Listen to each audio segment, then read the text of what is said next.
called the source of all evil. Why? Because with that single act, she has committed the original sin from which all future sin is born. The fall of all mankind is the fault of a single woman. Her kind would suffer for this from then on. Much later, the concept of original sin would be used as the central core of a new and expanded theology, redemption. God was so angry at the original sin that no act of atonement could ever pay for it. Man would be cursed forever thanks to a woman. But don't fear, the priests say. We, in our manly wisdom, has devised a manly solution. God will send his only offspring, a man, of course, being the manly beings we are. This final representation of manhood, Jesus, will bear the punishment for women and men. This, of course, is the reason behind the crucifixion. Jesus died on the cross, then went to hell and spent an eternity there for everyone who ever lived or would live.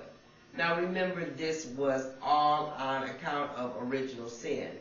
Jesus atoned for all of us for the sin of Eve. Wow! Is that a soap opera to end all soap operas, or what? Am I being a little sarcastic, even a little sacrilegious? You're certainly right, I am. My words may contain sarcasm and humor, but if you could look inside of my being, you would be blinded by the nuclear fire of rage that exists at my core. It is directed at those who took Jesus, one of the greatest gifts mankind was ever given, and perverted and used his message for their own advancement and lust for power. Let us look now at what happened and bury this vile and corrupt theology where it belongs. Can you pause that for a second? Okay, go ahead. Let us look now at what really happened and bury this vile and corrupt theology where it belongs, in the pits of hell. The apple of knowledge is the power of reproduction. The apple of, quote, knowledge, unquote, is the power of reproduction. The act of, quote, original sin, unquote, was sexual intercourse. Who, though, is the serpent? The serpent is a symbol for the Doma genetic team. Throughout history, the snake symbol has become one of the best known and powerful symbols of the goddess. Another symbol is the triangle, which represents the female, quote, opening, unquote, or goddess. This snake symbol was even used in the Greek medical symbol, the caduceus. That symbol is two intertwined snakes and a winged disc. Today, abductees report seeing an emblem on the uniforms of the human-looking aliens. They have not had contact with one another, and yet they all describe it the same way. It is an upside-down triangle with two intertwined snakes inside. Snakes in Genesis, in world fertility religions, in our most ancient medical symbol, and finally as an emblem on the uniform of the very beings I have been talking about. Why? What does it represent in all these different cases? It represents the same thing in them all, that people thousands of years ago would describe the symbol the same as today is no surprise. It is not two intertwined snakes. It is the double helix of life, DNA. Note, this was introduced in way 1. Think of the context of all these examples. They all involve medical, sexual, and genetic circumstances. The DNA symbol is the unit patch for the DOMA genetic research units. The snake did indeed bring the power of knowledge to, quote, Eve, unquote. They gave ehumes the power to reproduce on their own.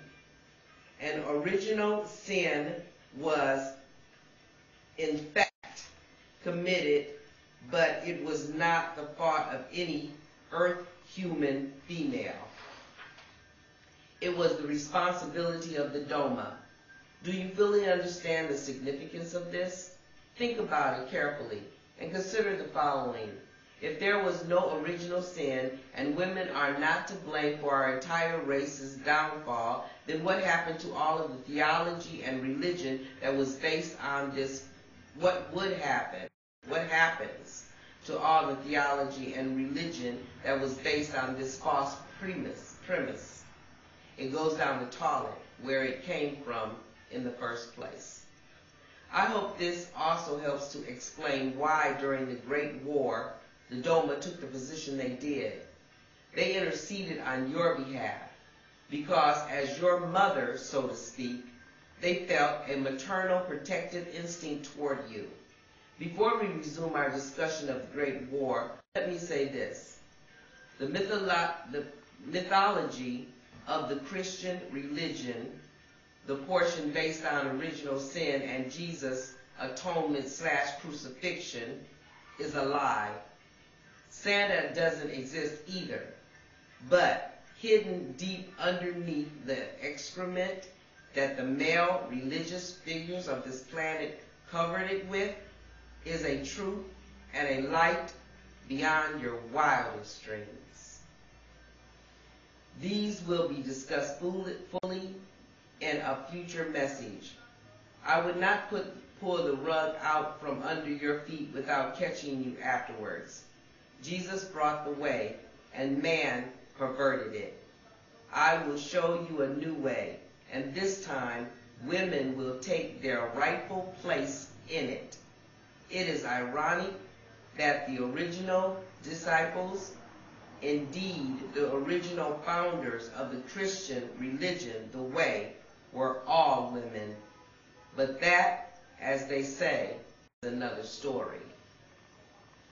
Now the Great War, the revolt of the Ashuras, the Doma had agreed to stay neutral in the coming battle. The collective sent forces to the earth with the sole mission of destroying the rebels and restoring order. There were many battles fought both in space and on earth. Before long, it became evident that the collective would have to face a harsh reality. They were very close to losing the war. Earth mythology is full of scales about the great war between good and evil. It is important to note that all that has been written about this war, using the words goddesses and gods to describe the central characters, the leaders of the rebels, who we call Satan, was called by various names by other people. If your particular religion uses another name, please feel free to substitute it. It will make no difference, as it is all the same war and same cast of characters. Besides the Doma,